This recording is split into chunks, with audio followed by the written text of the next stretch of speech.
অনলাইনে শুরু হচ্ছে এবং 3 তারিখ থেকে ব্যাংকে ঢুকতে শুরু করবে।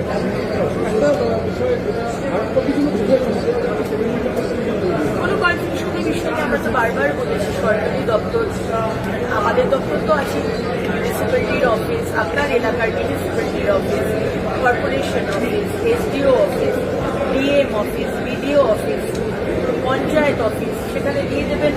আমাদের যারা কর্মীরা রয়েছে, এইসব দপ্তরে যে কর্মীরা রয়েছে, তারাও বাড়ি বাড়ি গিয়ে ফর্মটা ফিল আপ করাবেন। এবং যেখানে ফর্ম ফিল আপ করতে অসুবিধা হচ্ছে, আমি বারবার বলছি যে এতগুলো যে বলছে এতগুলো 12 পাতার ফর্ম, দেখুন এগুলো ডেটার জন্য। এখনকার যেটা ফর্ম ফিল আপ না করতে পারলে আপনি অন্নপূর্ণার যোজনার টাকা পাবেন না, তা বুঝতে নয়। কিন্তু আগামী দিনে আরো অনেক প্রকল্প আমরা নিয়ে আসছি, সেই জন্যই ডেটাটা দরকার। সুতরাং যতটা সম্ভব আপনারা ফিল আপ করুন, অসুবিধা হলে লিখে দেবেন, নট অ্যাপ্লিকেবল বই বাকিটা আমরা দেখে নেব। অনলাইনে অন্নপূর্ণা যোজনার আবেদন শুরু, কি জানা যাচ্ছে বিস্তারিত এই ভিডিওতে জানাচ্ছি। অফলাইনের পর এবার অনলাইনের দরজায় রাজ্যের মেগা প্রকল্প অন্নপূর্ণা যোজনা। সোমবার থেকেই শুরু হয়ে গেল এই জনকল্যাণমূলক প্রকল্পের অনলাইন আবেদন প্রক্রিয়া। যোগ্য আবেদনকারীদের জন্য আগামী 90 দিন পর্যন্ত খোলা থাকবে এই ডিজিটাল পোর্টাল।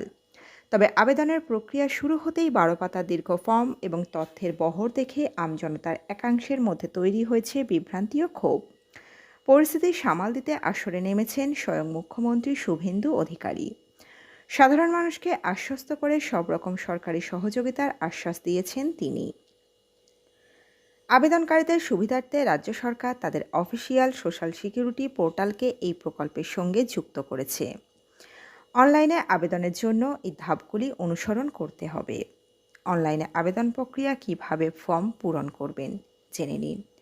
আবেদনকারীদের সরাসরি রাজ্য সরকারের নির্ধারিত ওয়েবসাইট https:/socialsecurity.wb.gov.in/ যেতে হবে। এই ওয়েবসাইটের নাম দেওয়া হয়েছে অন্নপূর্ণা যোজনা পোর্টাল। পোর্টালে গিয়ে প্রথমে নিজের সচল মোবাইল নাম্বার দিয়ে নাম নথিভুক্ত করতে হবে। এরপর আবেদনকারী তার পছন্দসই ভাষায় 12 পাতার মূল ফর্মটি ডাউনলোড করতে পারবেন। পোর্টাল থেকে ফর্মটি ডাউনলোড করার পর সেটি সম্পূর্ণ হাতে পূরণ করতে হবে। তারপর পূরণ করা ফর্ম এবং প্রয়োজনীয় নথিপত্র স্ক্যান করে আবার ওই পোর্টাল বা ওয়েবসাইটেই আপলোড করে জমা দিতে হবে। 12 পাতার ফর্মে কি কি তথ্য চাওয়া হয়েছে? এই ফর্মের বিশালতা এবং খুঁটিনাটি তথ্যের দাবি অনেক আবেদনকারীকেই কিছুটা উদ্বেগে ফেলেছে।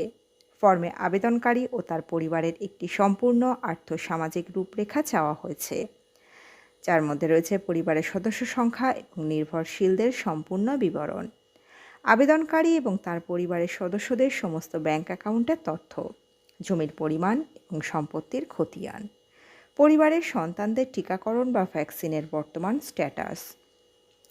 আবেদনের জন্য প্রয়োজনীয় নথির তালিকা লাগবে: আধার কার্ড, ভোটার কার্ড এবং রেশন কার্ড, ব্যাংকের পাসবই ও অ্যাকাউন্টের বিস্তারিত তথ্য, সাম্প্রতিক বিদ্যুৎ বিল অথবা জলের বিল, পাসপোর্ট সাইজের রঙিন ছবি।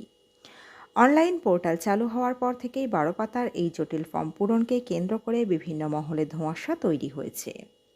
বাতিল হয়ে যাওয়ার আশঙ্কায় অনেক সাধারণ মানুষ ক্ষোভ ও উদ্বেগ প্রকাশ করেছেন, যা সোশ্যাল মিডিয়ায় কিছু গুজবেরও জন্ম দিয়েছে। এই পরিস্থিতিতে সাধারণ মানুষকে আতঙ্কিত না হওয়ার আহ্বান জানিয়েছেন মুখ্যমন্ত্রী শুভেন্দু অধিকারী। তিনি স্পষ্ট জানিয়ে দিয়েছেন, কোনো বিভ্রান্তিতে কান দেওয়ার কোনো প্রয়োজন নেই। মুখ্যমন্ত্রী শুভেন্দু অধিকারী এই ইস্যুতে বলেছেন, এই ফর্ম পূরণ নিয়ে অযথা আতঙ্কিত হবেন না বা কোনো গুজবে কান দেবেন না। তিনি সাধারণ মানুষকে আশ্বস্ত করে জানিয়েছেন যে ফর্ম পূরণের সহায়তার জন্য প্রতিটি বাড়িতে সরকারি প্রতিনিধি পাঠানো হবে। তারাই বাড়ি বাড়ি গিয়ে আবেদনকারীদের পাশে বসে নির্ভুলভাবে এই ফর্ম পূরণ করিয়ে দেওয়ার দায়িত্ব নেবেন।